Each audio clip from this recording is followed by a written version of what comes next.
മോനെ ഇർഫു, നിന്റെ ഓരോ സുലൈമാനിയിലും തക്കതായ കാരണമുണ്ട് നിനക്ക്. ഇതിലോരോ സിപ്പ് എടുക്കുമ്പോഴും എവിടുന്ന് അടി വരുന്നത് പറയാൻ പറ്റില്ല. താൻ ഉസ്താദോട്ടിലെ തിലകം കളിക്കാണ്ട് എന്റെ പ്രശ്നത്തിന് ഒരു പരിഹാരം പറ. എന്റെ പ്രശ്നം കേട്ടിട്ട് എനിക്ക് അത്ര ജെന്യൂൻ ആയിട്ട് തോന്നുന്നില്ല. എനിക്ക് എന്റെ ക്ലാസ്സിൽ ഒരു പെൺകുട്ടീനെ ഇഷ്ടമാണ്. പെൺകുട്ടിയാ? ആര്?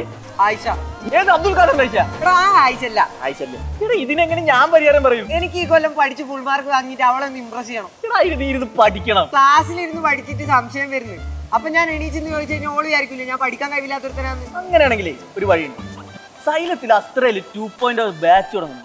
അണക്കയിൽ ചേർന്ന പോരെ? ആ അത് ശരിയാ. ഡെയിലി ലൈവ് ക്ലാസ്സും റെക്കോർഡ് ക്ലാസ്സസ് ഉണ്ട്. ക്ലാസ് കഴിഞ്ഞ് അപ്പൊ തന്നെ നോട്ട്സും തരും. ഇഷ്ടം പോലെ എക്സാമുകളുണ്ട്. പിന്നെ പ്രത്യേകം ഡൗട്ട് ക്ലാരിഫിക്കേഷൻ സെക്ഷനും. ഇത്രയും പോരെ അണക്ക് ഫുൾ മാർക്ക് മേടിക്കാൻ? അത് മതി. മോനെ ഇർഫു, എന്തായാലും ഇനി എടുത്ത തീരുമാനം കൊള്ളാം. എന്നെ പഠിപ്പിച്ചൊന്ന് കര പറ്റിച്ചിട്ട് വേണം ഉഡായിപ്പ് അബ്ദു എന്നുള്ള എന്റെ പേര് മാറ്റാൻ. കിസ്മത്താണ് ഇർഫു.